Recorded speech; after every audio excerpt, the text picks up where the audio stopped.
Bonjour à tous. Je suis très heureuse de vous retrouver aujourd'hui en cette 6e semaine de confinement. Comme je vous le disais précédemment, cette crise sanitaire provoque pour beaucoup d'entre nous du stress. Pour les personnes qui sont confinées, mais aussi pour les personnes qui sont en première ligne. Et aujourd'hui, je voulais vous parler un petit peu du stress, vous expliquer succinctement qu'est-ce le stress. Alors, le stress, c'est le biologiste Hans Selye en 1936 qui l'a défini comme une réaction de l'organisme devant toute demande qui lui est faite.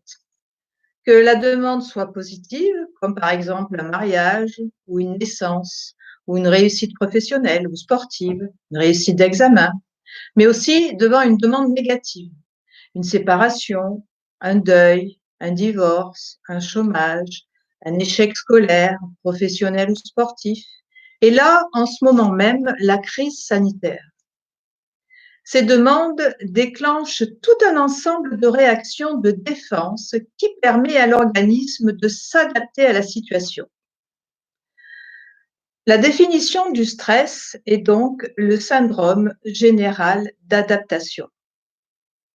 Toutes ces demandes adaptatives coûtent cher en énergie physique, psychique et émotionnelle.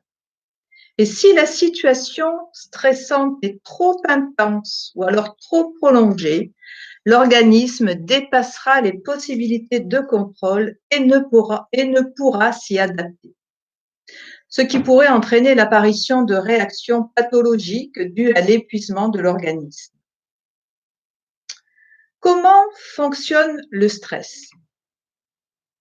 Face à une situation stressante, le cerveau commande au système sympathique la libération d'hormones comme l'adrénaline, qui provoque une réaction d'éveil immédiat en donnant l'énergie nécessaire à l'organisme par ses effets cardiovasculaires, l'accélération du rythme cardiaque, l'augmentation du débit sanguin pour une meilleure oxygénation de tous les organes.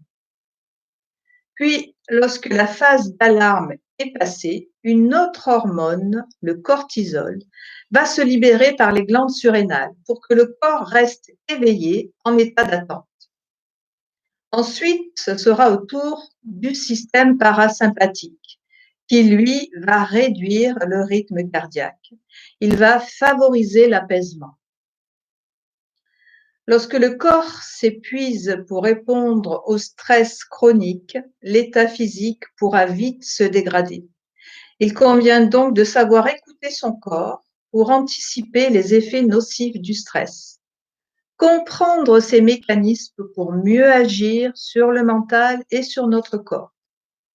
Alors, en adoptant une attitude de relaxation mentale et en pratiquant une relaxation physique chaque jour, vous mettrez en place des actes de prévention pour moins souffrir du stress.